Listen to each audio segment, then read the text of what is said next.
Jadi kalau di rumah sakit ini kalau ada kebakaran itu kita tidak boleh teriak api-api atau kebakaran gitu, tidak boleh.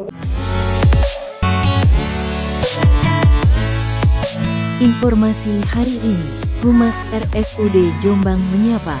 Bincang-bincang dengan Ibu Fahma Hakiki SST, analis kesehatan kerja RSUD Jombang, membahas tentang penanganan kebakaran di RSUD Jombang.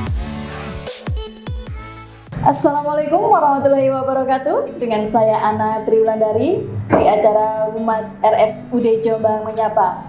Kali ini kita akan memberikan informasi-informasi tentang penanganan kebakaran di RSUD Jombang.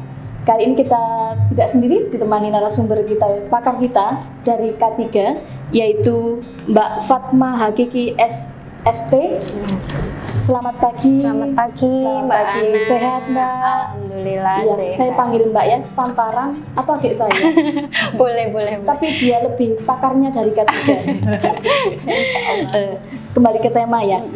Untuk pengertian definisi kebakaran sendiri itu seperti apa, mungkin bisa dijelaskan? Jadi kebakaran sendiri itu adalah peristiwa ya yang menyangkut terbentuknya api yang tidak dikehendaki dan tidak diinginkan ya, yang bisa menimbulkan kerugian baik secara material maupun non material ya, contohnya kayak properti maupun korban jiwa. Jadi itu pengertian dari kebakaran sendiri gitu. Iya.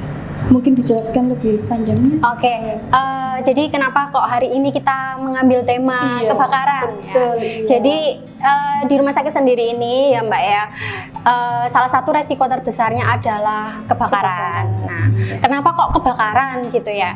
Jadi kebakaran sendiri ini di rumah sakit merupakan resiko yang besar karena di sini kan kita tidak hanya memberikan pelayanan ke pasien, tapi proses kerja kita yang begitu kompleks ya. Kita ada proses memasak di dapur, terus ada proses perbaikan di bengkel, seperti itu ya. Terus kita menggunakan peralatan yang canggih. Ya, kita tahu peralatan di rumah sakit ini banyak sekali ya. Terus selain itu kita juga menggunakan bahan-bahan kimia ya, atau kita sebutnya B3, bahan beracun dan berbahaya. Gitu. Iya kan kita pakai ya, kayak contohnya yang paling gampang hand wash, alkohol itu kan juga termasuk B3. Nah itu dari faktor-faktor itulah yang menyebabkan ternyata di rumah sakit ini resiko terbesarnya adalah kebakaran. Begitu. Iya.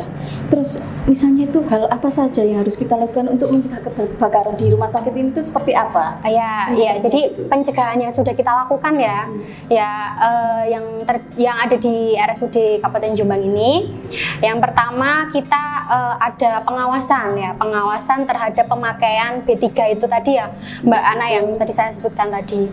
Terus kita ada pencegahan berupa larangan merokok di area, area rumah sakit tidak boleh ada yang merokok. Meskipun itu di parkiran atau di mana? Iya betul, nggak boleh, harusnya nggak boleh gitu ya.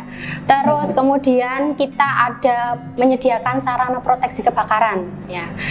Contohnya kayak apar, terus mall gitu ya. Terus kita juga ada simulasi dan pelatihan tentang tanggap darurat kebakaran. Ya, kalau untuk K3 sendiri kita jadwalkan 1 tahun itu 1 kali atau sesuai dengan kebutuhan. Diadakan pelatihan untuk semua karyawan. Lain-lain itu ya. Simulasinya juga. Terus kita juga ada untuk unit K3 sendiri, kita setiap 3 bulan sekali itu ada pemeriksaan ya untuk sarana proteksi kebakaran gitu. Sarana-sarananya itu seperti itu. Iya, itu. Untuk yang lain-lainnya cukup sih kita ini ya, pencegahannya berupa itu, larang merokok, larang merokok, pelatihan-pelatihan, untuk perluasan pengetahuannya karyawan di sini. Gitu. Berarti begitu ya. Itu untuk langkah-langkahnya apa saja ya? Untuk langkah-langkah kebakaran itu di RSUD Jombang itu. Sebenarnya kalau untuk langkah-langkah mencegah yang sudah ya tadi ya Mbak. Terus kalau langkah-langkah bila ada kebakaran, ya kita ada prosedurnya sendiri ya.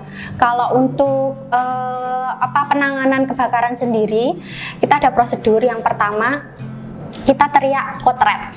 Kotret ya, jadi Kotret. iya. Jadi kalau di rumah sakit ini kalau ada kebakaran itu kita tidak boleh teriak api-api atau kebakaran gitu, tidak boleh ya. Berarti Dari kotret. ya. Ya. Jadi kita punya kode di rumah sakit sendiri itu kodenya kotret ya gitu. Untuk kebakaran sebenarnya banyak Mbak kodenya, kayak code green untuk bencana, terus code black untuk ancaman bom, code pink untuk penculikan bayi, dan masih banyak lagi gitu. Tapi untuk kebakaran sendiri kita ada kodenya code red ya. Jadi kalau ada kebakaran kita teriaknya code red gitu. Atau ada yang mendengar ada yang teriak code red berarti oh ada kebakaran. Alarm. Terus yang kedua baru tekan alarm ya. Jadi langkahnya yang kedua adalah kita harus menekan tombol alarm kebakaran. Terus langkah yang selanjutnya nanti koordinator di setiap ruangan, koordinator kebakaran atau bencana ya, itu akan menghubungi security di iPhone internal kita di 1011 gitu. Terus selanjutnya nanti akan dilakukan proses evakuasi oleh petugas ya. Jadi nanti ikuti aja. Untuk petugas sendiri itu ada yang pakai helm bencana itu ya, yang helm biru ini untuk evakuasi pasien ya, pendamping maupun tamu. Terus helm kuning ini untuk evakuasi peralatan medis dan dokumen. Nah, nanti ikuti jalur evakuasi yang sudah ada ya, yang berupa warna hijau itu yang ditempel di dinding itu, ke titik kumpul yang paling terdekat. Menuju titik kumpul seperti Betul, itu. iya. Itu langkah-langkahnya. Oke. Terima kasih. Sebelum acara kita tutup, mungkin ada kesan-kesan yang bisa disampaikan untuk masyarakat di luar sana. Iya, jadi kalau untuk kebakaran ini sebenarnya tidak perlu ditakuti ya, kalau kita tahu bagaimana cara penanganannya, seperti itu.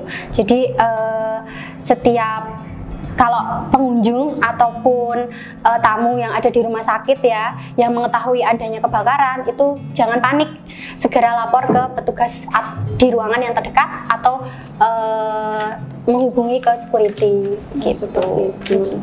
Baik Mbak Fahma, terima kasih sudah menyiapkan dirinya untuk hadir di acara Humas RSUD Menyapa. Semoga apa yang disampaikan, informasi penting yang disampaikan kepada kita semua bermanfaat. Amin. Ya. Oke. Cukup sekian pemirsa, jangan lupa like, share, subscribe di channel YouTube kami. Terima kasih, sekian. Wassalamualaikum warahmatullahi wabarakatuh.